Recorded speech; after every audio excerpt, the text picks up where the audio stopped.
कि पाकिस्तान जो है वो ईरान और अमेरिका को बहुत करीब ले आया है।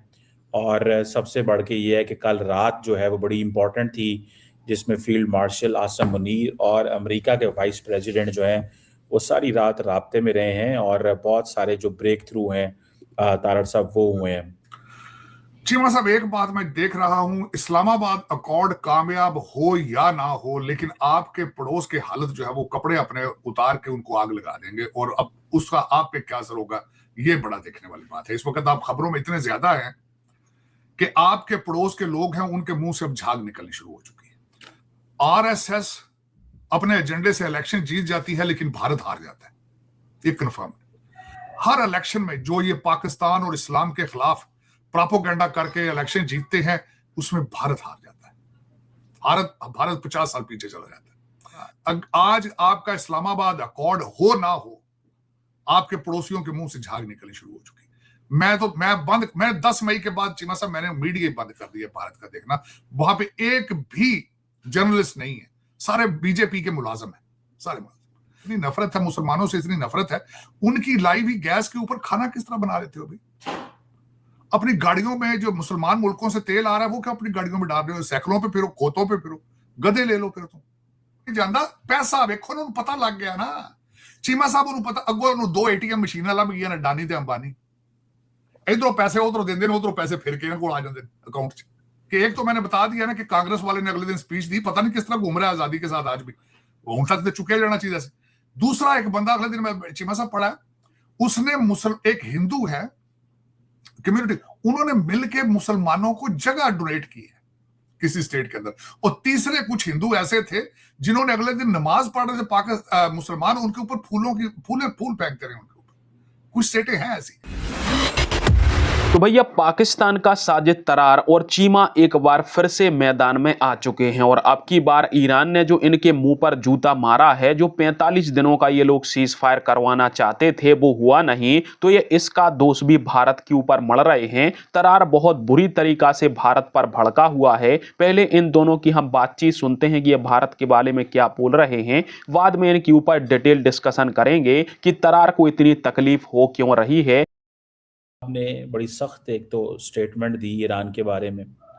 दूसरा, आज एक बड़ी डेवलपमेंट हुई है और वो कहा जा रहा है कि पाकिस्तान जो है वो ईरान और अमेरिका को बहुत करीब ले आया है।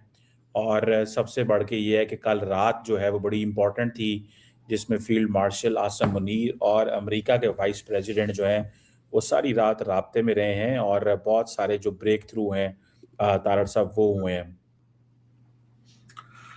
चीमा साहब, एक बात मैं देख रहा हूं, इस्लामाबाद अकॉर्ड कामयाब हो या ना हो, लेकिन आपके पड़ोस के हालत जो है वो कपड़े अपने उतार के उनको आग लगा देंगे, और अब उसका आप पे क्या असर होगा, ये बड़ा देखने वाली बात है। इस वक्त आप खबरों में इतने ज्यादा हैं कि आपके पड़ोस के लोग हैं, उनके मुंह से अब झाग निकलनी शुरू हो चुकी है। कहते हैं कि जब आप तरक्की करते हैं तो दुनिया जेलसी में भी जो है वो बहुत आगे चली जाती है। और ये ज़हन में रखें कि पड़ोस जो आपका साथ पड़ोस है चीमा साहब, वहां पे लोगों की हालत ये है, कहते हैं कि ये भगवान भाईजान जो है ये बायोलॉजिकल है ही नहीं, ये पैदा हुए ही नहीं इंसान से। जब आप ये कौम ये बिलीव करे कि भगवान जो है सामने आ चुका है बगैर किसी मेरा मकसद, वो खुद कहते हैं is not a biological person, उनसे भी बच के आपने रहना है।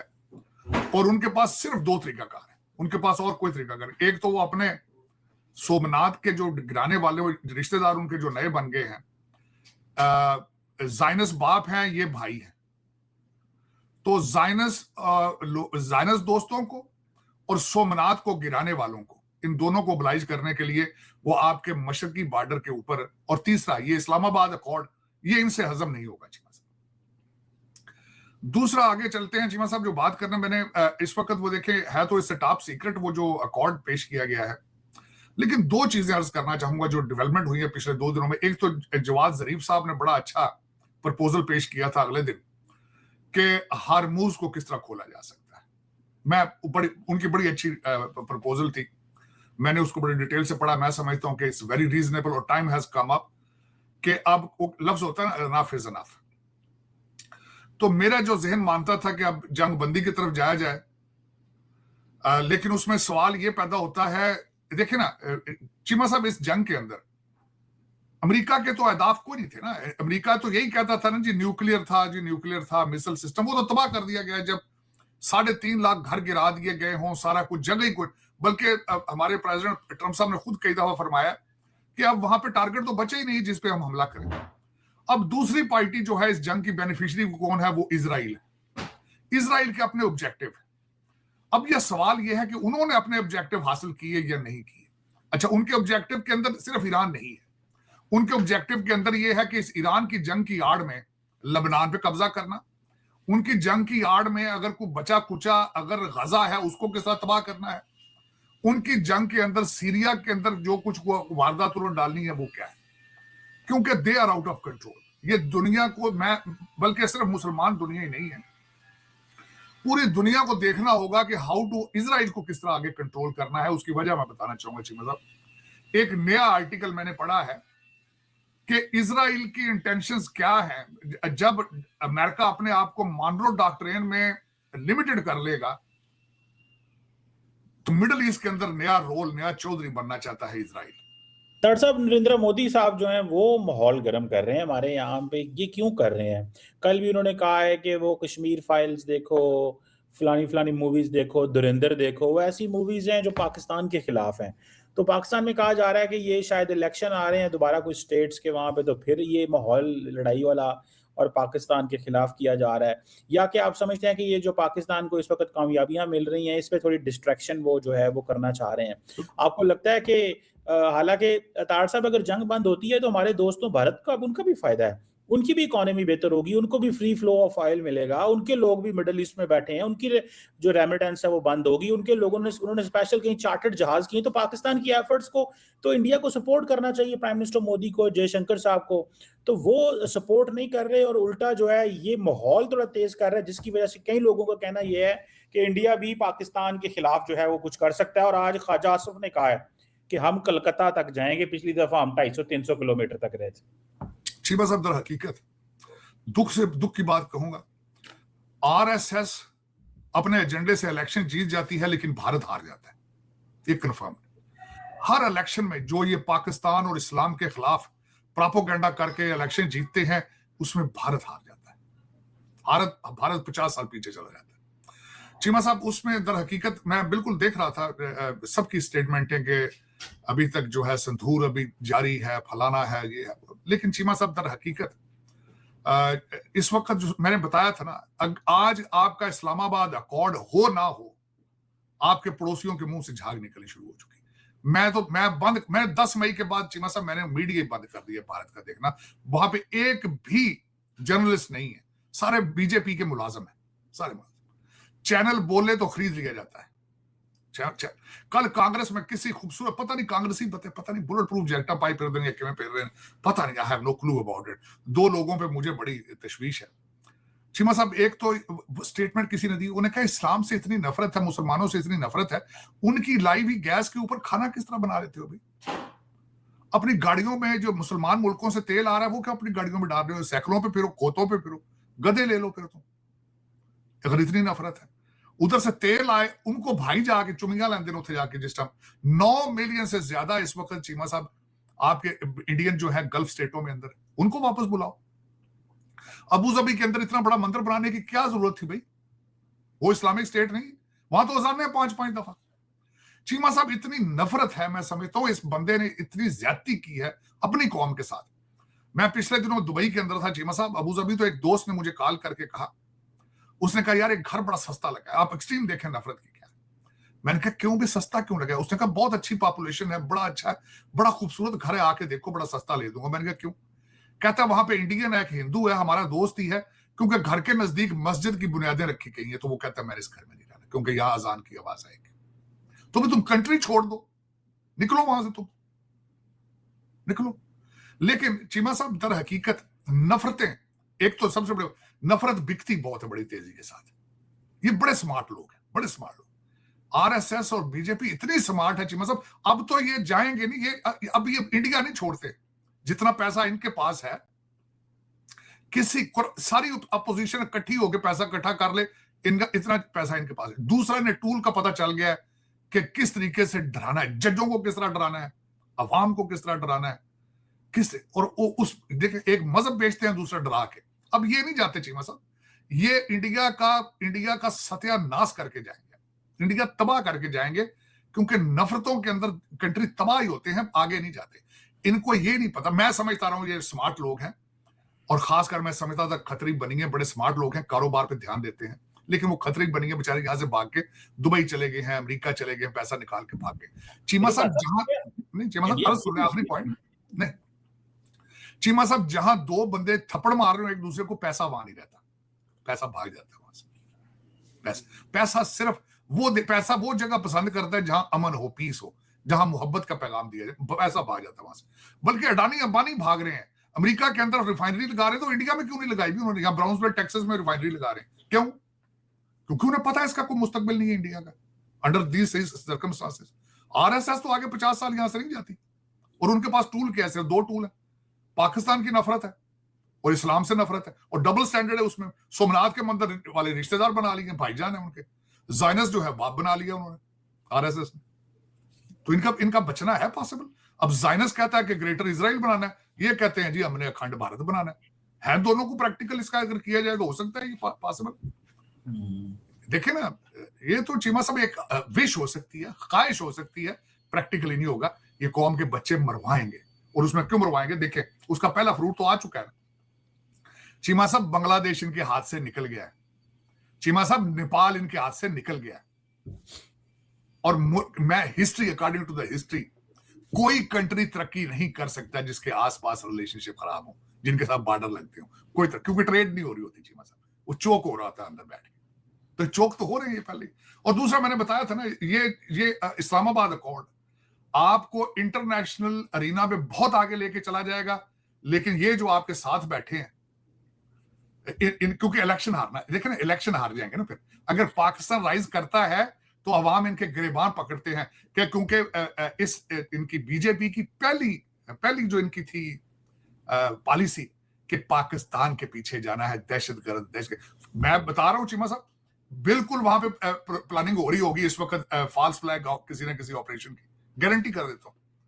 सिर्फ इसलिए कि आपको फिर दोबारा इंटरनेशनल कम्युनिटी में एज ए दहशतगर्द देखे, हमारे साथ ये क्या करें, फॉल्स फ्लैग ऑपरेशन करेंगे डेफिनेटली, मैं बता रहा हूं आपको, इस इलेक्शन से पहले आपने। लेकिन दुख वाली बात है, दुख इनके पास। देखे ना, या तो पॉलिसी बताएं। आप आखिरी फिल्म तो भूल ही गए हैं, चाय की पत्ती जो है, आखिरी फिल्म बनी जो चाय की पत्ती, आपने नहीं देखी? तो धुरंधर एक सुनी है, धुरंधर 1-2 नई फिल्म बन चुकी थी, बस बिलियन टैक्स पेयर्स का पैसा लगा के मोदी साहब खुद हीरो इसमें। 20 लड़कियां बैठी गाने गा रही, दरमियान में वो बैठे, धर्मेंद्र बने खुद होते फिल्म होते। इंडिया में देखे चाय की पत्ती, चीमा साहब कभी नोट किया आपने कि उसके ऊपर कितना पैसा लगा होगा उस एक सीन के ऊपर? तार साहब एक बात बताएं, जो भी है उस बंदे का फार्मूला तो कामयाब है ना। वो बंदा 13 साल पावर में है, ते अगले 7 साल भी उन्होंने किसे नहीं लाना, ऑपोजिशन को झंडा ही कोई नहीं है। चीमा साहब ऑपोजिशन खलोण नहीं दे, 33 साल नहीं जाता हो, रब भी कुछ करना वो नहीं जानता। पैसा वेखो उन्होंने पता लग गया ना चीमा साहब, उन्होंने पता अगो 2 ATM मशीनां लभ गई अडानी ते अंबानी, इधरों पैसे उधरों देंदे ने, उधरों पैसे फिर के इन्हां कोल आ जांदे अकाउंट च। जजी भी कर लेंदे, नहीं जानता। पैसा वेखो उन्होंने पता लग गया ना चीमा साहब, उन्होंने पता अगो 2 ATM मशीनां लभ गई अडानी ते अंबानी, इधरों पैसे उधरों देंदे ने, उधरों पैसे फिर के इन्हां कोल आ जांदे अकाउंट च। जजी भी कर लेंदे, जजां भी हैंडल कर लेंदे, मीडिया भी हैंडल कर लेंदे, बोलन और नहीं देंदे, बदमाशी है, माफी है। चीमा साहब पाकिस्तान और इंडिया की जजियां कंट्रोल कैसे हो जाती हैं? नहीं वो करेंगे, उनके पास फैज हमीद बहुत ज्यादा है। आपके पास तो सिर्फ एक फैज हमीद था ना, उधर हजारां दे हिसाब नाल। वो फैज हमीद जांदा शाम दे टाइम जज साहब दे घर, फाइलां 2 नाल लै जांदा। ਉਹ ਕਹਿੰਦਾ ਜੱਜ ਸਾਹਿਬ ਤੁਹਾਡਾ ਪੁੱਤਰ ਇਹ ਕਰ ਰਿਹਾ, ਤੁਹਾਡੀ ਧੀ ਬਾਹਰ, ਇਹ ਪੈਸੇ ਦੁਬਈ ਤੋਂ ਇਹਨੇ ਭੇਜਣ, ਇਹ ਅਮਰੀਕਾ ਤੁਹਾਡਾ ਬੱਚਾ ਇਹ ਕਰ ਰਿਹਾ, ਇਹ ਫਾਈਲਾਂ ਦੇ ਸਾਹਮਣੇ ਪਈਆਂ, ਇਹ ਫਲਾਣੇ ਕੇਸ ਤੁਸੀਂ ਇਹਨੇ ਪੈਸੇ ਲੈਣੇ, ਫਲਾਣੇ ਹੁਣ ਚਾਹ ਦੁੱਧ ਪੱਤੀ ਮੰਗਾਓ ਚਲੀਏ। ਇਹ ਉਹ ਗੱਲ ਕਰਦੇ, ਉਹ फैज हमीद अपने घर से सवेरे फैसला ਤੁਹਾਡੇ हक में। ये हर एक चीमा साहब मुझे ये बताएं पाकिस्तान में क्या नहीं हो रहा। फैज हमीद के अल्फाज हैं, बल्कि बाजवा साहब ने खुद उसे कहा यार तू एक जज नहीं हैंडल कर सकता।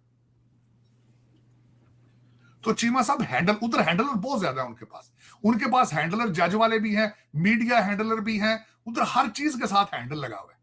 तो हैंडल कर रहे, उन्हें पता चल गया चीमा साहब। अच्छा, मैं पूछना चाहूंगा दो चीजें, डिक्टेटरशिप में और माफिया किस तरह चलते हैं?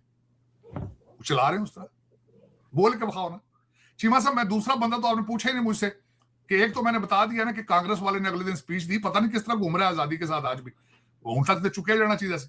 दूसरा एक बंदा अगले दिन मैं चीमा साहब पढ़ा, उसने एक हिंदू है कम्युनिटी, उन्होंने मिलके मुसलमानों को जगह डोनेट की है किसी स्टेट के अंदर। और तीसरे कुछ हिंदू ऐसे थे जिन्होंने अगले दिन नमाज पढ़ रहे थे, पाकिस्तान मुसलमान उनके ऊपर फूल फेंकते रहे उनके ऊपर।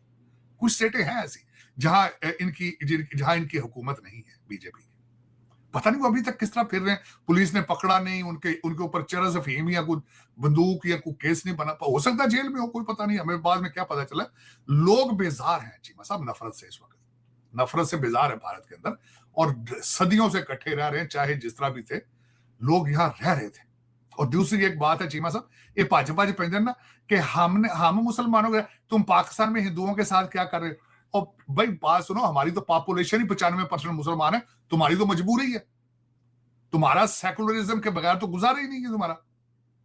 30 करोड़ लोगों की तुमने कोशिश तो बहुत की है कि घर वापसी की जाए, लव जिहाद में इनको मारा जाए, कभी गोश्त के ऊपर इनको मारते हो, कभी उधर करते हो, कभी इधर करते हो, लेकिन वो 30 करोड़ है।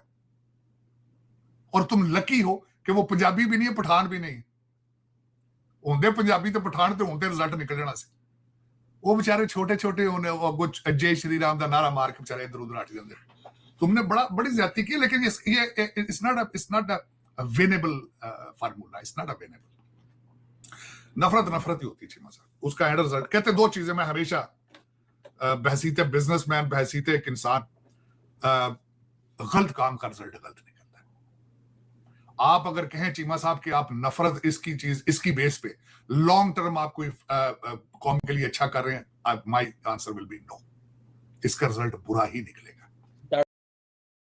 तो दोस्तों, साजिद तरार को सबसे बड़ी तकलीफ है भारत के अंदर ऐसी सरकार से जो सरकार आए दिन पाकिस्तान के मुंह पर तमाचे मारती हो। साजिद तरार चाहता है कि एक ऐसी सरकार भारत के अंदर होनी चाहिए जो कि पाकिस्तान के इशारों पर चले, पाकिस्तान हमारे ऊपर आतंकवादी हमले करता रहे और हम चुपचाप पाकिस्तान से कहें कि मालिक जो चाहे वो करो, हम कुछ नहीं करेंगे। जब से भारत के अंदर ऐसी सरकार आई है कि पाकिस्तान को मुंह तोड़ जवाब देती है या पाकिस्तान के ऊपर हमला करने से भी पीछे नहीं हटती, तो पाकिस्तानियों को ऐसी सरकार से बड़ी मिर्ची लगती है। और पाकिस्तानी तो यही चाहेंगे कि इनके आतंकवादियों का जो धंधा बंद हो रहा है या फिर उनको चुन चुन के 72 हुरों के पास भेजा जा रहा है, तो ऐसी सरकार भारत के अंदर ना रहे। हालांकि यह फैसला भारतीयों का है, देश हमारा है, तो सरकार भी हम अपने हिसाब से चुनेंगे। इस समय यदि मोदी सरकार हमें अच्छी लगती है तो उसको हम चुनेंगे, यदि नहीं लगती तो दूसरी सरकार को हम चुन लेंगे। परंतु इसके बीच में दखल देना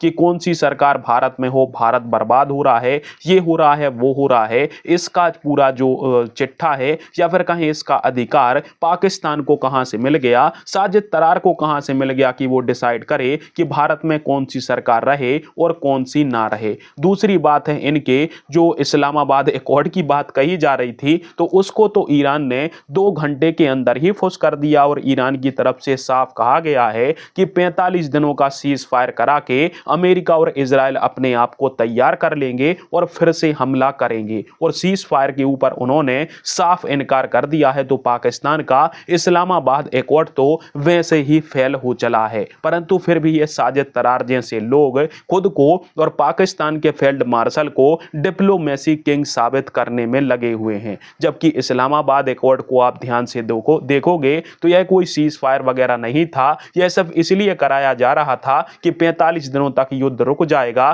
तो अमेरिका और इजराइल फिर से अपने हथियार इकट्ठा कर लेंगे और ईरान पर और ताकत से हमला कर पाएंगे, जिसको ईरान ने कर दिया है रिजेक्ट। और इसी से इनको बड़ी मिर्ची लगी है पाकिस्तानियों को।